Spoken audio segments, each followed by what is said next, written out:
waiting for hands.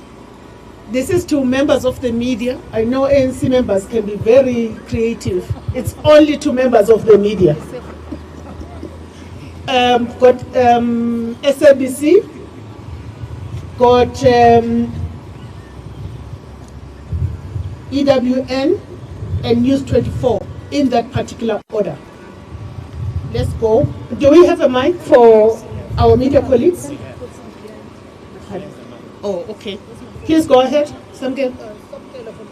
My question is directed to Minister Trevor Fowler, the former city manager of Joburg and ANC director. Mr. Fowler, one of the city manager here in the city.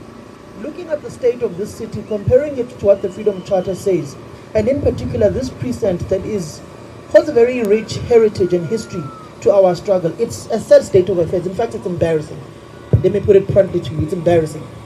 What is your view on the state of the city of Johannesburg, particularly noting the years that you have left as the city manager of this once great global African city? To Nomvula Mokonyane, the Deputy Secretary General, as much as Johannesburg has been in the hands of other political parties, you are now in a coalition government. What is there that needs to be done in order to fix these metropolitan cities that are crumbling? You are fast becoming a ZANU-PF, where urban areas are no longer voting for the African National Congress, where the ideological and intellectual hub of the ANC in yesteryear in struggle was shaped in these urban cities.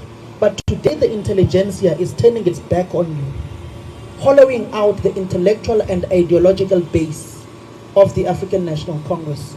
And then lastly, on the issues of the two clauses, which I give the ANC 4 out of 10, on the wealth question, that the people shall share in the country's wealth, and that the land shall be shared in the people that work on it.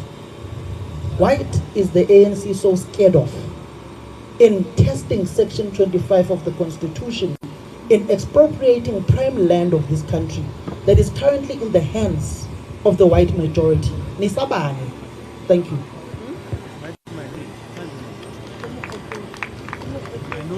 It turns out that Samkele Masego has an audience here.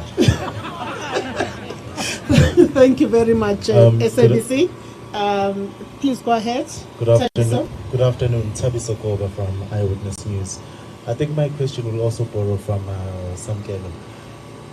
We are at the Walter Sisulu Square, and we were here about a week ago before, obviously, before it was cleaned up. And this is not just a national heritage site, but it's a World UNESCO Heritage Site, and it is in a dilapidated state. So I just want to know what exactly happened here, and why hasn't it been fixed?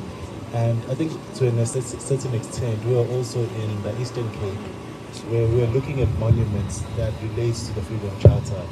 There are also national heritage sites. You look at the house where Z.K. Matthews lived. It's also in a dilapidated state. You look at the grave sites of Chief Jali, also in a dilapidated state. Why has the democratic government done such a bad job at honoring the monuments and the legacy of its history, especially at keeping and at maintaining these monuments? Thank you. Thank you very much. Thabiso, News 24, same time. Thank you so much, Sitsi Mahlengi. I'm Chanda Kapa from News 24. DSG, you mentioned that the Freedom Charter doesn't give off a deadline or a cutoff of 30 years. Can you tell us how much more time does the ANC need to realize the ideals in the Freedom Charter? And then could you please also reflect on the moment that the ANC finds itself? You are co-governing with the party. One of the party that you're co-governing with does not endorse the Freedom Charter. They believe in other avenues to realize their ideals. They've gone as far as going to court. Sis Mahlengi has said that it's attacking NHI and other things that come to my mind right now. But can you please just reflect on that, considering that we are here? Thank you. Thank you very much. I am looking for another hand. Is it a number of questions, Muluku? Otherwise, I can always come back to you. Okay. All right. Yes, go ahead. All right. No, thanks. My name is Molokumlo. Today is a very from ENCA. Correct. Correct. Today is a very significant day. There's no argument there.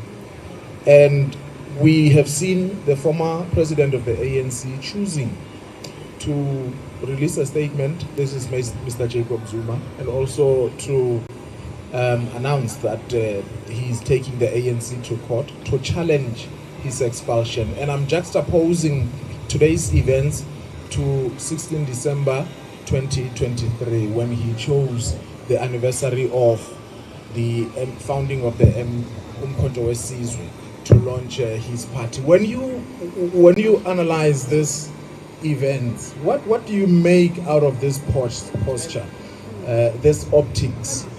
But can you just confirm for us if indeed you will be challenging or opposing his litigation? Okay, one of the many litigations. But let me, at this point, I would like to invite, first and foremost, we'll have the first round. This is the first round, we'll have the second round. I am going to invite the question that was directed to Comrade Trevor Fowler. I will ask Comrade Trevor to reflect on it together with the regional chairperson of the ANC, who also happens to be the executive mayor, in that particular order. And then we will deal with the other question. There's the question by ENCA. DSG, may I ask you to take that question? Yes. Yes, I think it needs a national official to respond to that. I will speak to the other two questions, both from yourself, Tabiso Siamtanda, as well as questions from Samkel. Can we just start with this one about the city and the work that the ANC-led government is doing to restore instruments of our liberation heritage, alongside attending to the basic services that our people so desire? Comrade Trevor. Yes.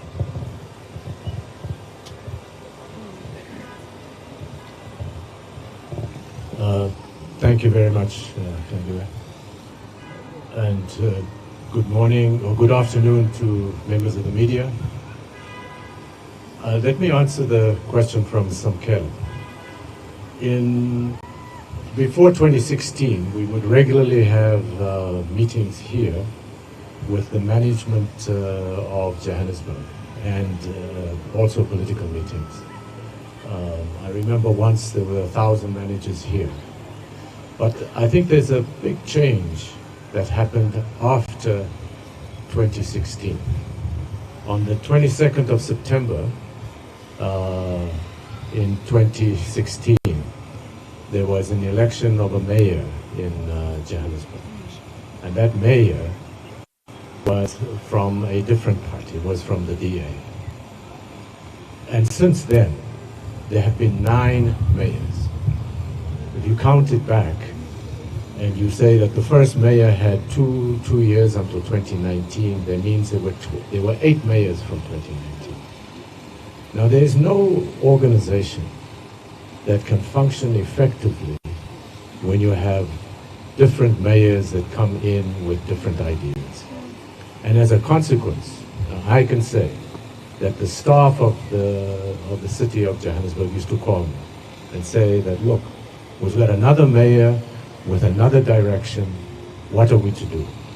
And I think that is really the root cause of some of our problems. If you can look at what has happened in the city, you will see that now there has to be an effort to ensure that there's stability, to ensure that parties put the people first and ensure that there's service delivery. You will hear that parties go, they have votes of no confidence. Just yesterday, a vote of no confidence on the mayor. And that is what causes the result that is happening here is instability. It is time that all parties work together, whether they're in the opposition, that they must also consider the residents around here, that they too will be affected by their actions. And I really would want to say that parties should work together for the people. Even if you're in opposition, there's something called a patriotic opposition. And that's what is required. Thank you very much. Thanks a lot, Comrade Trevor. I will ask the Chairman.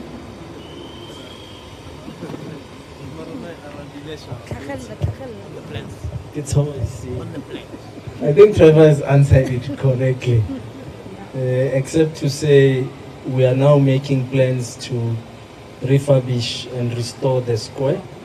In the financial year now, we've put aside a budget which will start with the designs, appointment of consultants, and all that stuff. But that also includes the overall Kliptown development, not just the square. So that plan will then be unveiled. I think we've been engaging with communities in Kliptown so that we can unveil the plan to them. So last week Saturday we had one meeting on the other side. We're hoping to have the other meetings this side as we move along, so that we can keep the community informed. But there's a commitment from the current government to deal with the development of Kliptown, including the square. Hopefully by next year's celebration, it will look proper. Thank you.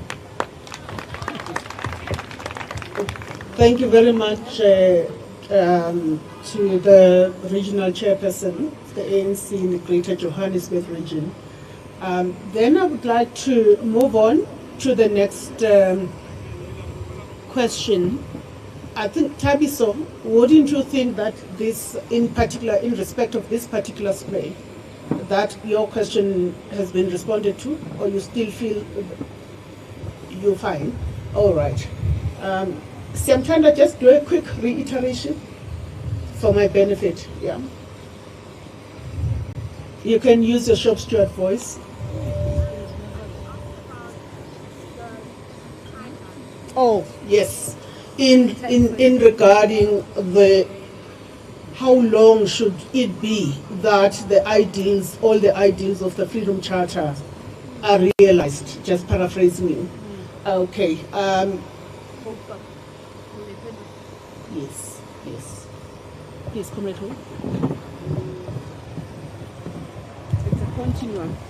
I think what is important is that is what was said by the DSG, that the struggle to transform South Africa is ongoing. Imagine in 1960, after the banning of the ANC, our leaders said, it's an end, nothing is going to happen. So that generation helped us to also continue. Because remember, colonialism in South Africa started in 1488, when Bartholomew Dias arrived in South Africa, and the first son was killed in Mossel Bay. When they inquired about people on the shores, the first blood was spilled in 1488 in Mossel Bay. And then prison convicts arrived in 1652 on the dromedaries towards India to go and look for spices and business.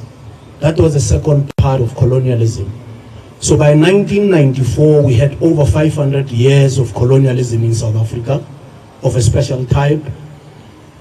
And for 1948, apartheid. So every 5 years, we make an assessment. But to expect that a legacy of over 500 years of colonialism and apartheid in South Africa can be eradicated in 30 years, I say it's correct to say that there has to be change, but the DSG has explained that we have started the transformation of South Africa of over 500 years of colonialism and apartheid.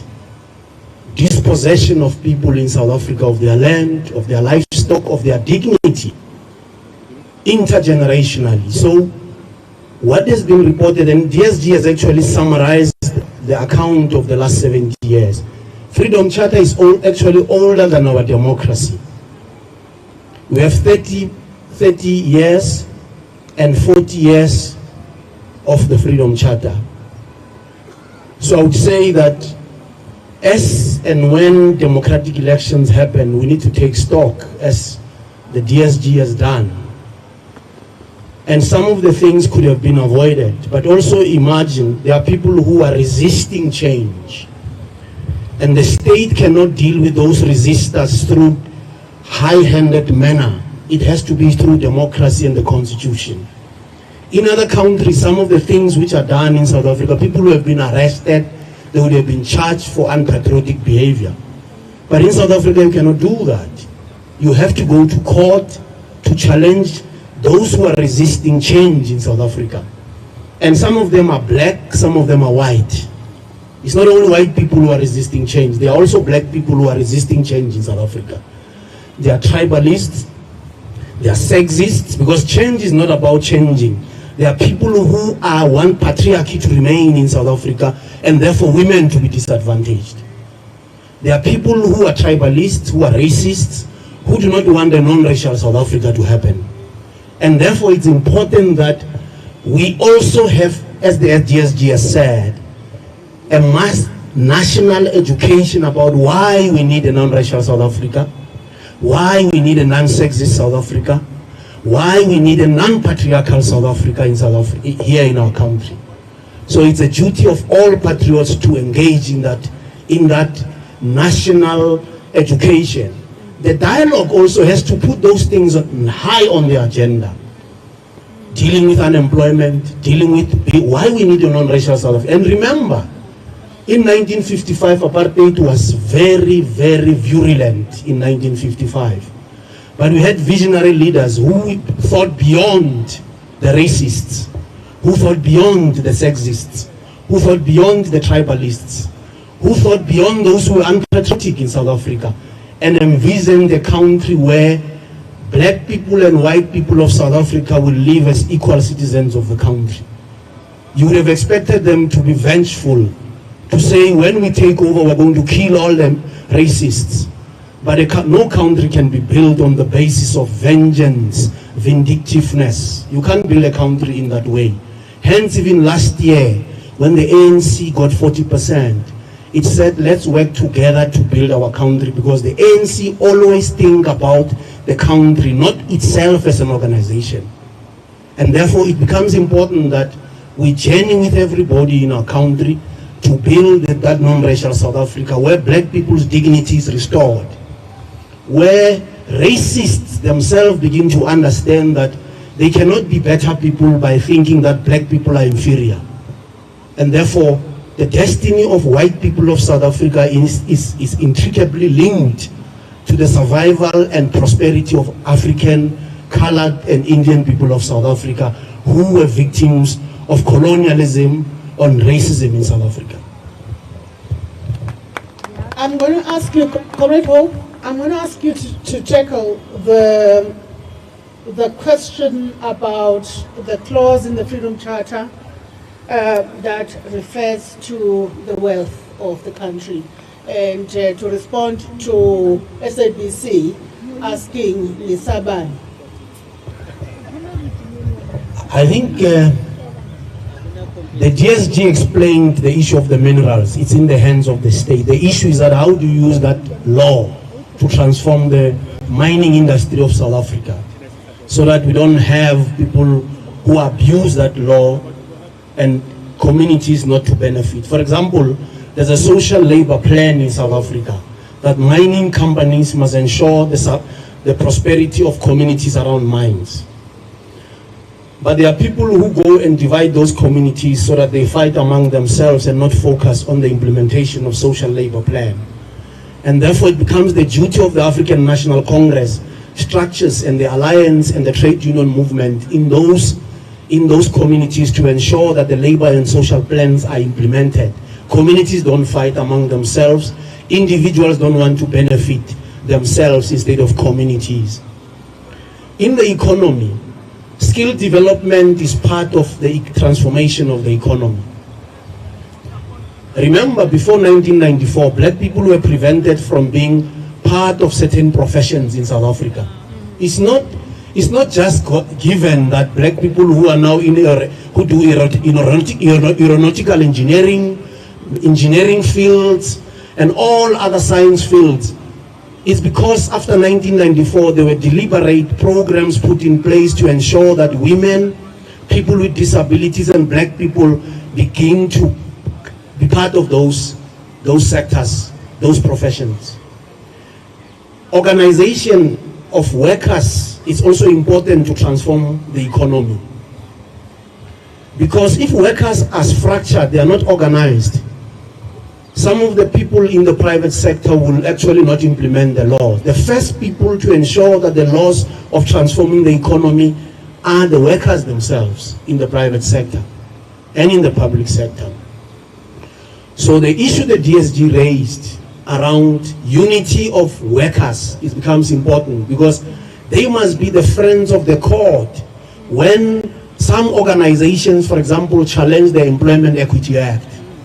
They challenge the Broad-Based Economic Employment Act. The workers must be the friends of the courts opposing that. Black professionals must be the friends of the courts when organizations challenge the transformation of the economy and the labor market. So as part of the 70th anniversary, the organization of black professionals become a very important issue so that they support the government when it transforms various sectors of the economy. It's not about Nisaban. You have to do everything in South Africa through the law. You cannot just wake up and implement laws which are in conflict with the Constitution. We're a constitutional state. And a constitutional state is important because it protects South Africans sometimes against ourselves. Human beings have got a tendency to become excessive. So we've put in measures in our country to protect individuals and collectives in South Africa so that you don't have a situation where somebody can become a dictator in South Africa because we come from a dictatorship, a racist dictatorship. So it's not good in Saban. We need to put in laws and implement those laws to ensure that we transform the economy. We are not a benevolent dictatorship in South Africa. We are a constitutional democracy. So whatever you do, you need to do in line with the Constitution. So the Expropriation Act, which has been implemented, the regulations around it is aimed at addressing land for the national interest to deal firstly with economic development. Because you can't take land and put Mikuku on it. You have to build human settlements. You have to build factories on that land. You also need to have agriculture. So that amendment to the Expropriation Act, it's aimed mainly in those three, and that's a resolution of the ANC in 2017. Expropriate land for national interest, for public interest, for economic development, agricultural development, and human settlements. That's what the resolution of the ANC says in 2017. But we have to have an instrument. That's why we had to amend the Expropriation Act. You can also still use Section 25, as he was saying, to do that. Both must actually be used to actually do that. Section 25 of the Constitution and the Expropriation Act can be used interchangeably. But we must know that there are people who resist that. And therefore, you have to ensure that when you implement, it can be tied constitutionally to actually do that. So ANC is not about Nisabani. It's about ensuring that some people understand the direction the organization takes and support that direction. Because you can do things like a benevolent dictate and people don't understand what you're doing. But we are determined as the African National Congress to implement the Expropriation Act, to implement the NHI, and NHI is also going to take longer. It's not a 5-year program. It's not a 10-year program. It's a long-term program, as the minister and the ANC leadership has said. But the transformation of the economy requires organized workers, organized professionals, organized communities, and strong structures of the African National Congress and its alliance partners and the PYA. Because if the ANC is not strong, transformation will actually be disrupted and delayed by certain elements in South Africa who want the status quo of colonialism of a special type and apartheid to remain. And those people are also abusing our democracy to do that. No, thank you very much, Comrade Hope. If we had time, I was going to ask him to unpack Section 25 of the Constitution, but I do want to ask members of the media to revisit the detail in the Constitution, and of course our structures to do so. At this point, I'm going to ask the DSG to deal with the remaining, the more difficult